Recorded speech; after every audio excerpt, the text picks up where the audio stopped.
Get out of my house and never come back, my father roared, pointing toward the doors of the wine estate I had secretly bought 10 years ago to save our family. He truly believed he was kicking a parasitic daughter out into the cold night. But he forgot one fatal rule: you cannot evict the actual owner from her own land. By sunrise, his pathetic illusion of an empire would collapse, leaving them with absolutely nothing. Hello, everyone. Before today's story begins, we'd like to share a quick message. YouTube recently removed our monetization, cutting off our income. If you enjoy this story, we humbly ask for just $1 to help pay our staff so they can make a living and keep creating for you. Thank you for saving us. Now let's begin the story. My name is Madeline Rice. The Grand Hall of Crestmont Estate was suffocatingly opulent. Tonight marked the 50th anniversary of our family's so-called legacy in the lush hills of the Oregon Wine Valley. Thousands of crystal droplets hanging from the ceiling chandeliers cast a warm golden glow over 200 of the wealthiest guests in the state. They were all here to celebrate a lie masking the financial rot that had been festering beneath our family name for a decade. The air was thick with the scent of expensive oak barrels, roasted duck, and vintage Pinot Noir. Waiters in crisp uniforms moved seamlessly through the crowd, carrying silver trays of champagne. But standing near the back of the room, all I could smell was hypocrisy. Up on the elevated mahogany stage stood my older brother Julian. He was draped in a tailored Italian suit that cost more than most of our vineyard workers earned in 6 months.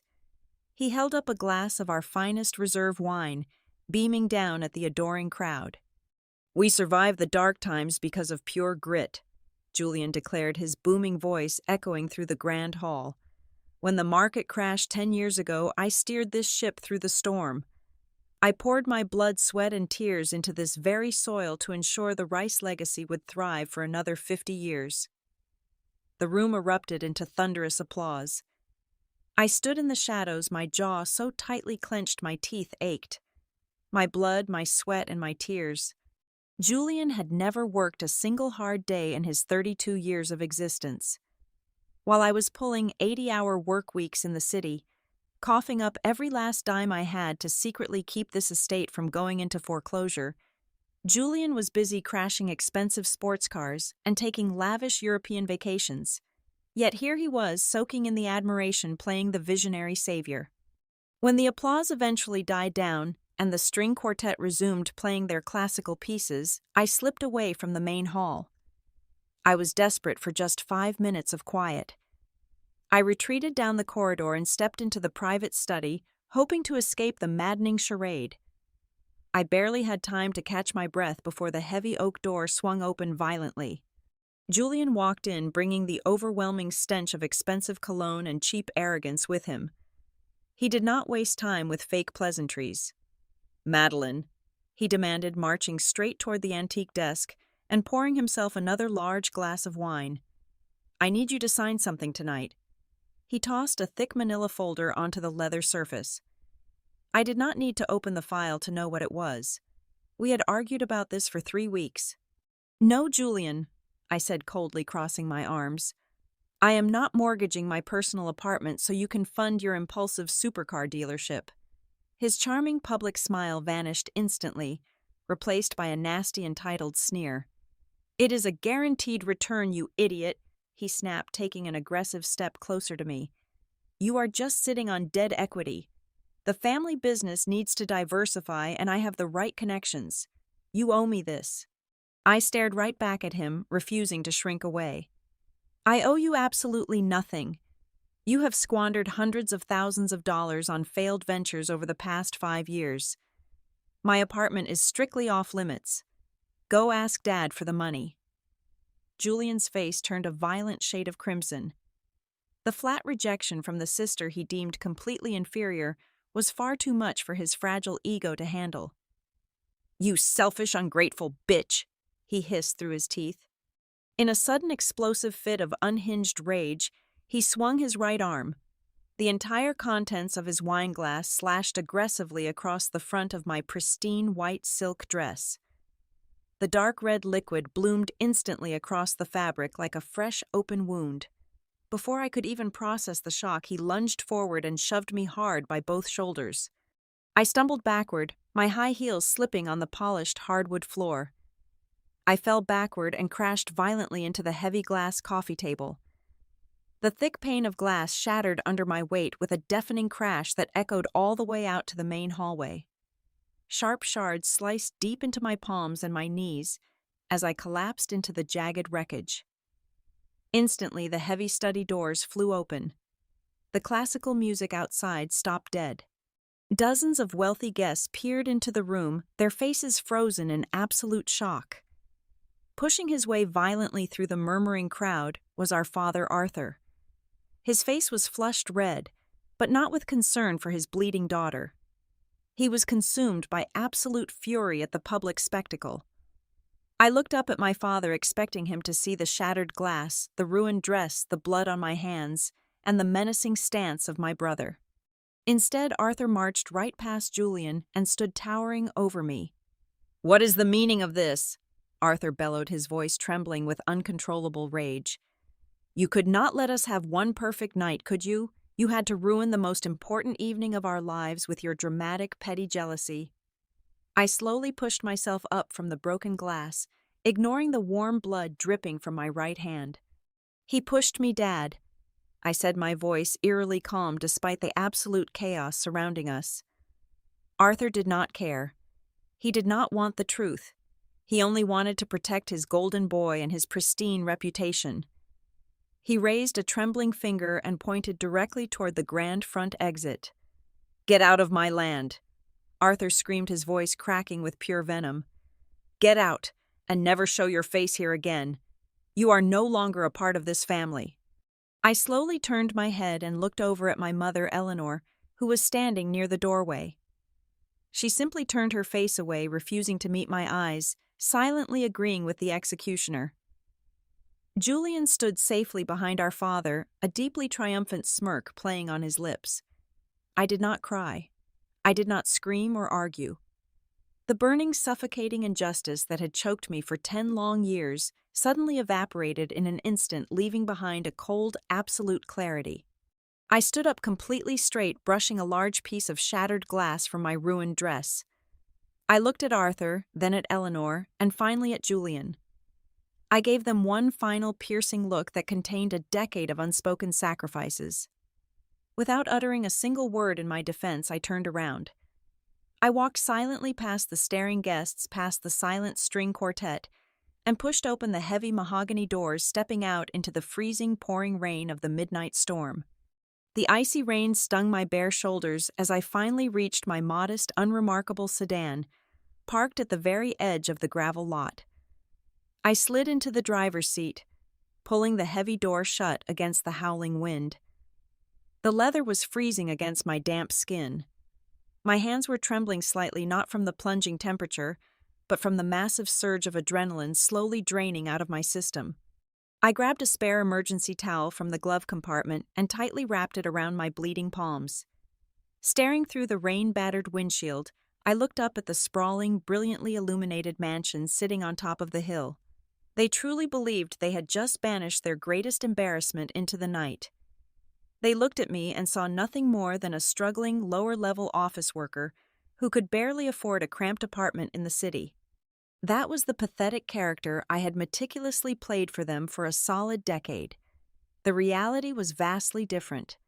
I was the senior chief operating officer at Aegis Horizon Logistics, a massive multinational freight and transportation conglomerate that had absolutely nothing in common with the romanticized world of boutique wine. For 12 agonizing years, I had clawed my way up a brutal corporate ladder. I survived on 4 hours of sleep a night, living out of airport lounges, negotiating cutthroat supply chain contracts, and sacrificing every single ounce of my youth. I worked 80 to 90 hours a week after week, month after month. I did not endure that hellish grind for personal power or corporate glory. I did it because I needed an endless supply of money to feed the insatiable, gaping black hole that was my family. Sitting in the dark cabin of my car, my mind drifted back 10 years. The painful memory of Arthur sitting at our old kitchen table weeping uncontrollably like a broken child surfaced vividly. He had completely bankrupted Crestmont. His archaic business methods combined with his sheer stubborn arrogance had driven the estate right into the ground. The property was drowning in millions of dollars of insurmountable debt, and the bank was exactly 3 days away from foreclosing on the land and throwing our entire family onto the street. I could not let that happen. To save the people I loved, I completely drained my retirement accounts, emptied my entire life savings, and took out suffocating high-interest commercial loans. I utilized every high-level connection I had built in the corporate sector to establish an ironclad anonymous trust company. Through that impenetrable legal shield, I bought the estate directly from the bank, assuming every single penny of their debt. To protect my father's fragile, monstrous pride, I constructed an elaborate lifelong fantasy. My lawyers drafted a formal letter informing Arthur that a wealthy anonymous investor had purchased the land and graciously wanted to keep the original founders on as salaried managers to maintain the brand's heritage. My family swallowed the lie completely. For 10 years, they lived like absolute royalty on my dime. They gave themselves exorbitant raises, bought luxury vehicles under the company name, and threw lavish, wasteful parties fully believing this invisible billionaire was blindly funding their extravagant lifestyle. They never once suspected that the phantom savior was the very daughter they openly mocked. They never knew I was the one quietly paying their enormous salaries, covering the punishing property taxes, and silently absorbing the massive financial losses Julian caused with his incompetence every single month. I played the poor, pathetic sister so Arthur could feel like a powerful patriarch. I wore cheap, off-the-rack clothing to family dinners so Julian could boast about his tailored suits. I endured their constant stinging belittlement because I foolishly believed that blood ties meant something sacred. But tonight the illusion shattered entirely. Watching my mother turn her back while my brother drew my blood and listening to my father cast me out into the storm, the final fraying thread of my familial devotion completely snapped. The debt of love had been paid in full. I wiped a mixture of cold rain and dirt from my cheek. Reaching over to the passenger seat, I pulled out my secure work laptop and flipped the screen open. The bright, sterile light illuminated the dark interior of the sedan. I quickly bypassed the multi-level security protocols, navigated to a deeply buried encrypted directory labeled Crestmont Holdings, and pulled up my private contacts. I picked up my phone and dialed. It rang exactly twice before he answered. It was Vance, the most ruthless, cold-blooded corporate attorney on the entire East Coast. "Vance," I said, my voice completely stripped of any warmth or hesitation. "Activate Liquidation Protocol 0. Strip all management rights. Tomorrow morning." I sat perfectly still behind the massive mahogany desk in my corner office at Aegis Horizon Logistics. A steaming cup of black coffee rested near my keyboard. Covering my ultra-wide curved monitor was a live grid of high-definition security camera feeds streaming directly from the Crestmont property. It was exactly 7:30 in the morning. The sky over the Oregon Valley was a brilliant, unyielding blue, having completely washed away the heavy darkness of the midnight storm. Inside the sprawling mansion, the oppressive silence of a collective, agonizing hangover dominated the halls. My family was likely sleeping off the expensive champagne they had consumed to celebrate their fake achievements. But outside their thick bedroom walls, the real world was crashing down upon them with the force of a freight train. Through the lens of the front gate camera, I watched a convoy of heavy machinery arrive. 5 massive flatbed tow trucks, 3 unmarked white utility vans, and 2 local county sheriff cruisers rolled past the wrought iron gates. The heavy tires crunched loudly against the pristine gravel driveway, shattering the tranquil morning peace. On camera 4, which pointed toward the east wing, a second-story window suddenly flew open. Julian leaned out over the balcony ledge, squinting aggressively against the bright sunlight. His face was pale and swollen. He stared in absolute paralyzing disbelief as 2 large men wearing high-visibility safety vests efficiently hooked thick steel chains to the front axle of his custom black German sports car. Right beside it, the top-tier luxury sport utility vehicle Arthur drove to his country club meetings was already being hoisted high into the air onto the bed of another massive truck. Julian sprinted out of the grand front double doors wearing nothing but a pair of silk pajama bottoms and a loose robe. "Hey, stop right there! What the hell do you think you are doing to my car?" Julian screamed, waving his arms frantically as he charged toward the workers. A broad-shouldered sheriff deputy stepped directly into his path, placing a firm, unyielding hand firmly against Julian's chest.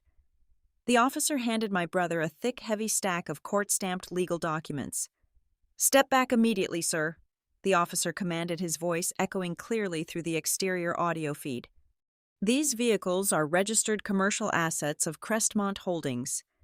We are executing an immediate asset seizure under a direct expedited court order." Julian tried to shove his way past the officer, his immense sense of entitlement completely blinding him to the legal reality. A second deputy instantly stepped forward, unsnapping the leather retention strap on his service weapon belt. Julian froze entirely. His arrogant bravado shattered into a million pieces, replaced by pure, wide-eyed terror. He was finally facing an authority he could not simply buy or bully his way out of. Inside the mansion, the infection of panic was spreading rapidly. Interior feeds showed Arthur and Eleanor rushing frantically down the grand spiral staircase. Arthur immediately grabbed his heavy platinum corporate credit card from the hallway table and dialed his private banking concierge, completely oblivious to the fact that his beloved card was now nothing more than a useless piece of decorative plastic. A silent notification popped up on my phone screen. The corporate banking lockdown was absolute. The family checking accounts, the hidden offshore emergency funds, the unlimited corporate expense cards, everything was frozen solid. The balances were legally restricted to absolute zero. I turned my attention back to the laptop keyboard. I accessed the central smart home security mainframe. With 3 keystrokes, I executed the master override command. On the camera feeds, I watched the digital security keypads mounted beside every exterior and interior door flash a bright, angry red. The remote access codes were permanently wiped. They were now completely locked out of the estate's internal financial network and physical security systems. Arthur's face on the main foyer camera was a masterclass in pure, unadulterated panic, perfectly mixed with his trademark indignant rage. He practically ripped the landline phone off the wall receiver, aggressively punching in the emergency contact number for the elite corporate law firm that represented our so-called anonymous investor. I already had Vance, my chief legal counsel, patched into a secure conference line. I listened in absolute silence as the call connected. "This is an absolute outrage," Arthur roared into the receiver, his face turning a dangerous shade of purple. "I demand to speak to your client this exact second. I am Arthur Rice. I built this entire estate with my own 2 hands. You cannot send repo men to my private property without my explicit authorization. I will sue your entire firm for every single penny you possess." When Vance finally spoke, his voice was entirely devoid of human emotion. It was a cold, mechanical delivery that sliced right through my father's hysterical screaming. "Mr. Rice," Vance stated evenly, "you are currently speaking to the appointed legal representative of the sole legal owner of Crestmont Estate. My client has officially terminated the employment contracts of your entire family effective immediately. This immediate dismissal is based on severe documented violations of the Corporate Code of Conduct, gross financial mismanagement, and unprovoked physical assault." Arthur stumbled backward, the color draining rapidly from his cheeks. "What client?" he stammered, his voice suddenly weak and trembling. "Who authorized this insanity?" "My client sent a formal termination notice to your secure administrative inbox exactly 10 minutes ago," Vance replied, his tone remaining perfectly flat. "I strongly suggest you open it and read it carefully." She was kind enough to attach her name to the termination document. I watched intensely as Arthur dropped the phone, letting it dangle by its cord. He stumbled over to the antique wooden desk in the foyer and violently woke up the computer monitor. His hands shook uncontrollably as he navigated to his inbox and clicked open the top unread message. The document loaded on the screen. There it was, the official notice of immediate termination. At the very bottom of the page, the digital signature was rendered in a sharp, bold, uncompromising font. Chairman of the board's sole proprietor, Madeline Rice. Arthur's knees simply gave out. He collapsed heavily into the expensive leather chair behind the desk, clutching his chest, as if he had been violently struck by an invisible hammer.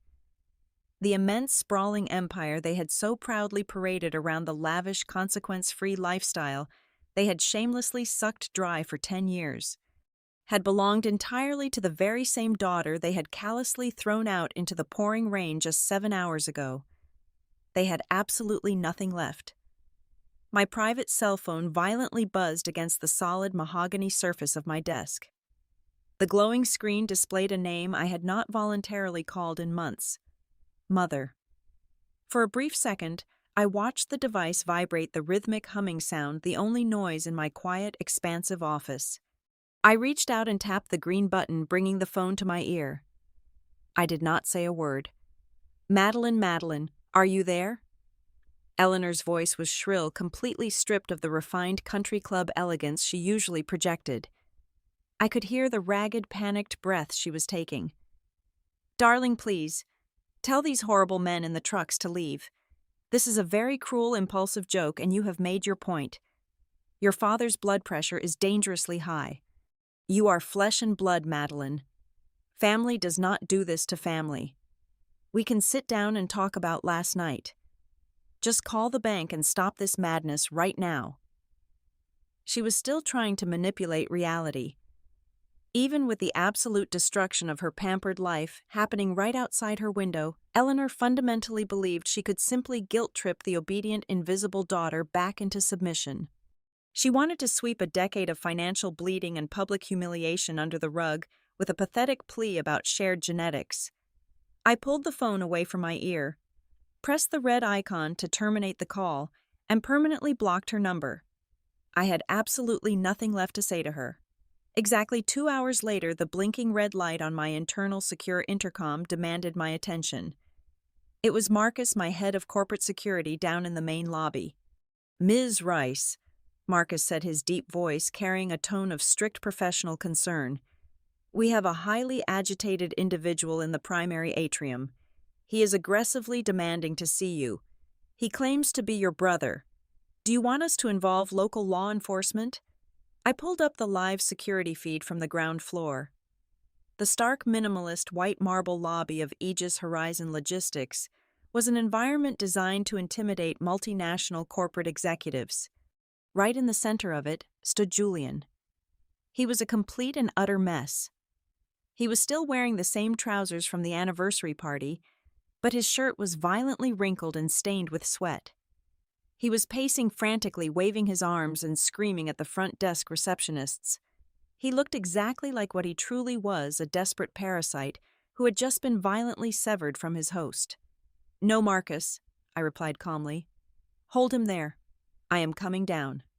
I picked up a thick, heavily bound black folder from the corner of my desk and walked toward the private executive elevator. The glass doors slid open and I descended 40 floors in complete silence. When the doors parted at the lobby level, the chaotic noise of Julian's pathetic tantrum hit me instantly. She is a criminal, Julian was shouting at the stoic security guards forming a wall between him and the elevators.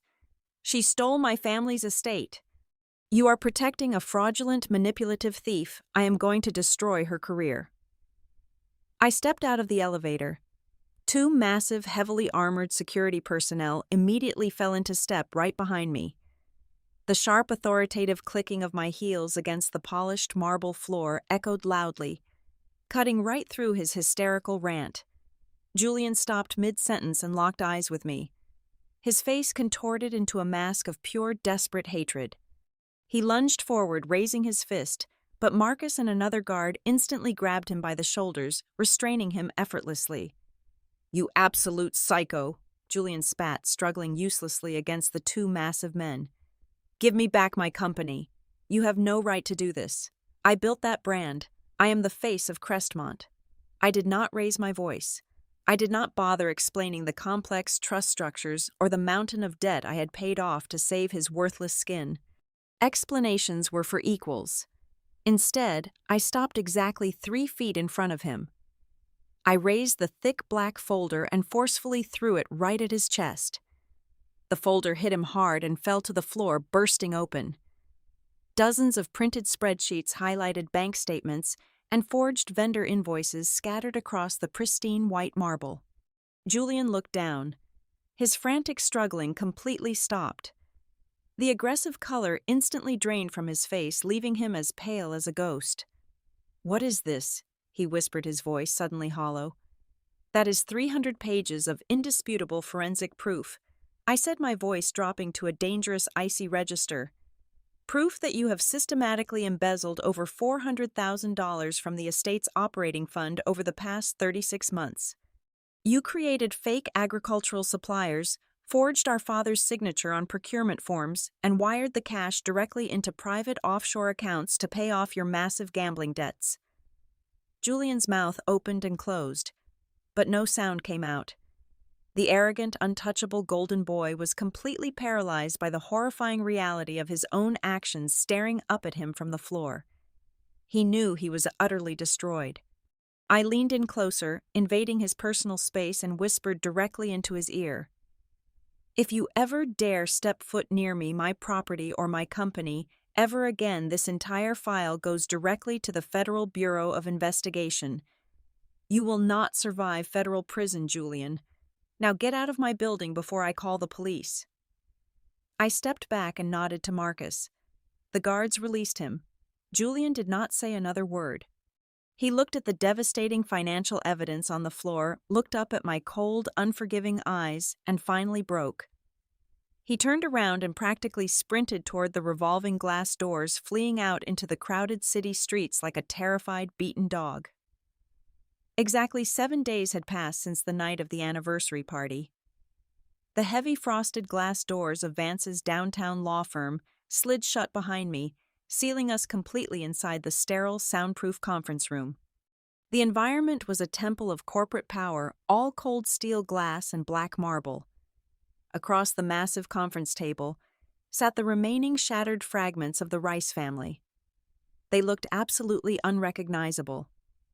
The lingering, undeniable scent of stale cigarette smoke, cheap industrial bleach, and damp carpet clung heavily to their wrinkled clothing.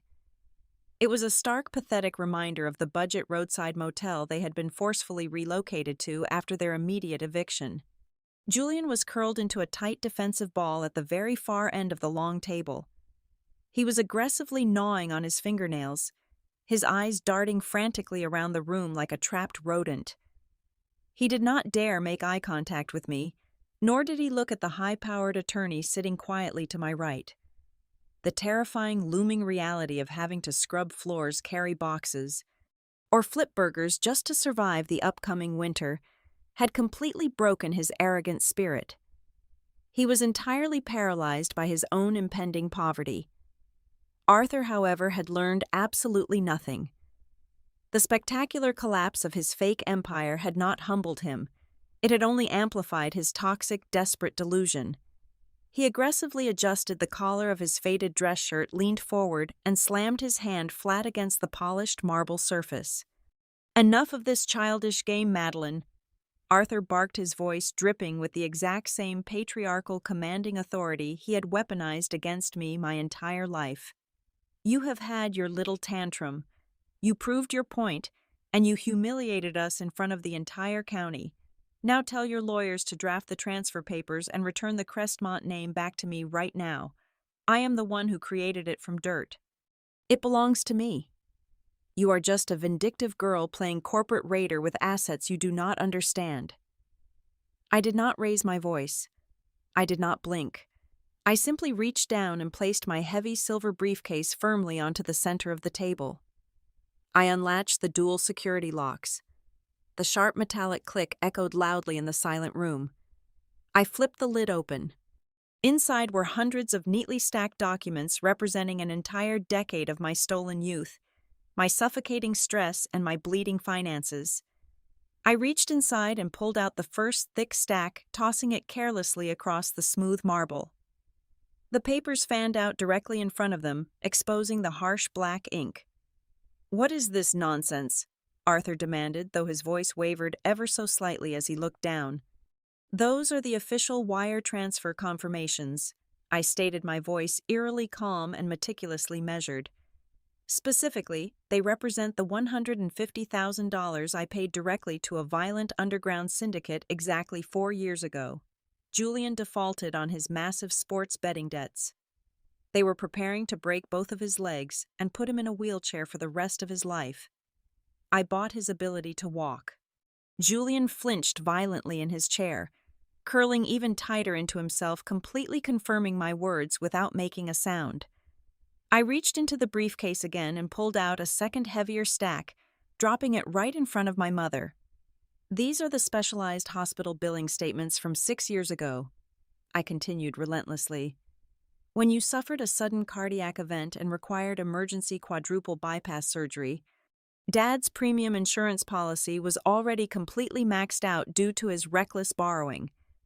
The hospital demanded upfront payment. I paid $300,000 entirely out of my own pocket so you could keep breathing, Eleanor." I then grabbed the thickest, heaviest manila folder from the very bottom of the case. I threw it incredibly hard. It hit Arthur squarely in the chest, bursting open and scattering heavy legal documents across his lap. "And that is the original foreclosure buyout," I said, leaning forward and piercing him with a cold, unforgiving stare. $4.2 million paid directly to the National Bank to clear your catastrophic management failures, plus an additional $100,000 every single year in local property taxes. Altogether, you are looking at over $7 million of my personal money lying on this table. That is the exact price of your fake legacy." Eleanor reached out with trembling, fragile hands. She picked up the surgical receipt bearing her exact patient identification number and the hospital crest. Her eyes widened in absolute horror as she traced the enormous numerical figure printed at the very bottom. She slowly looked up at me, truly taking in my exhausted eyes, my sharp features, and the sheer volume of undeniable financial paper separating us. The devastating realization finally crushed through her deep denial. She realized that while she was hosting extravagant summer garden parties, buying imported designer handbags, and sipping expensive champagne, the daughter she had completely ignored and discarded was working 80 hours a week. She suddenly understood that I had lived in a tiny, dilapidated studio apartment eating cheap noodles just to fund the glamorous hollow shell they called a life. "Oh my God!"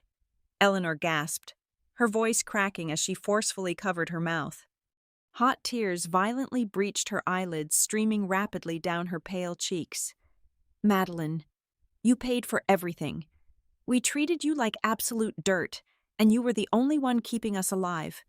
I am so sorry. I am so terribly sorry." Eleanor collapsed forward onto the cold marble table, burying her face in her arms, her shoulders shaking with heavy, uncontrollable sobs of pure agonizing guilt. But Arthur adamantly refused to look at the paperwork scattered across his lap. The absolute, undeniable destruction of his massive pride was far too painful for his fragile ego to accept, so his mind fiercely rejected the reality of the numbers. His face turned a deep, furious crimson. The veins in his neck and forehead bulged visibly against his aging skin. He aggressively swiped the documents off his lap, sending them fluttering to the floor. "I am your father!" Arthur roared, slamming both of his tight fists down on the table with explosive force. He stood up abruptly, towering over the receipts, pointing a shaking, rage-filled finger directly at my face. "You owe this family your very life. I put a roof over your head and food in your mouth when you were a child. You think just because you have some corporate money now, you have the right to steal everything I built. You think you can buy my submission. I am the head of this family, and you will respect my authority." The echo of his furious screaming bounced off the thick, soundproof glass walls of the conference room and slowly faded into a pathetic, suffocating silence. Arthur stood there panting heavily, his chest heaving with the exertion of his own misplaced rage. He was waiting for me to cower. He was waiting for the obedient, terrified little girl to apologize, beg for forgiveness, and hand over the keys to his kingdom. Instead, I simply looked at the man who had spent 3 decades tearing me down just to build himself up. A slow, gentle, but utterly freezing smile spread across my face. It was a smile completely devoid of any remaining affection, hesitation, or fear. "You know what?" I said, my voice barely above a whisper, yet it commanded the absolute attention of everyone in the room.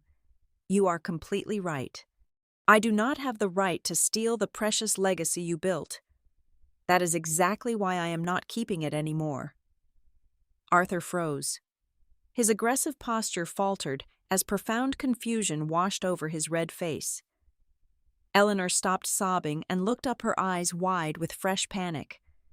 Julian shrank even further into the corner, sensing the final fatal blow was about to land. I reached into the inner compartment of my silver briefcase one last time. I did not pull out a stack of receipts or a bank statement. I pulled out a single heavy legal document. It was bound in thick leather, and at the very bottom of the first page, a bright, undeniable red notary seal sat next to 2 fresh ink signatures. I slid it gently across the smooth marble surface until it stopped right in front of my father. "At exactly 6 o'clock this morning," I explained, leaning back comfortably in my chair. The final escrow cleared. I signed this binding agreement and officially sold the entire estate. Every single acre of land, the main house, the production facilities, all of it. Arthur stared at the red seal as if it were a venomous snake preparing to strike. "Sold it," he whispered, his voice cracking violently. "To who?" "To a massive commercial real estate development corporation based out of state," I replied smoothly. "They do not care about the boutique wine business, and they certainly do not care about your fake legacy. Starting next Monday morning, a massive fleet of heavy industrial bulldozers will roll right through those wrought iron front gates." I paused, making sure every single word sank deep into his chest. "They are going to tear down the Grand Manor brick by brick," I continued relentlessly. "They are going to rip every single one of your precious vines right out of the soil by their roots. They are going to completely flatten those beautiful rolling hills to construct an 18-hole luxury golf resort and an exclusive corporate retreat center. The name Crestmont will be permanently erased from the county registry. It is gone. The estate is officially wiped off the map forever." The psychological destruction was absolute and instantaneous. The sheer force of the truth shattered the very core of Arthur's being. His knees buckled entirely. He collapsed backward into his heavy leather chair, his mouth hanging open in a silent, agonizing scream. He reached out and grabbed his own hair, completely consumed by an overwhelming, suffocating grief. He did not cry for me. He cried for the dirt. He wailed for the brand name, the prestige, and the arrogant identity he had wrapped himself in for 50 years. His toxic, unshakable pride had finally cost him the exact thing he valued far more than his own flesh and blood. Eleanor buried her face in her hands, weeping loudly, fully realizing there was no home to ever go back to. Julian simply stared at the blank wall, completely catatonic, his brain entirely unable to process the absolute ruin of his future. I stood up slowly and methodically closed my silver briefcase. I snapped the dual metal locks shut, the sharp sound acting like a final gavel strike in a courtroom. I looked down at the 3 broken strangers sitting around the table. They were no longer my family. They were just ghosts of a miserable past I was finally leaving behind. "You pointed at the door that night," I said softly, looking directly into Arthur's tear-filled eyes. "You told me to get out and never come back. I am just doing exactly what you said." I turned my back on them and walked toward the heavy glass doors. I pushed them open and stepped out of the conversation.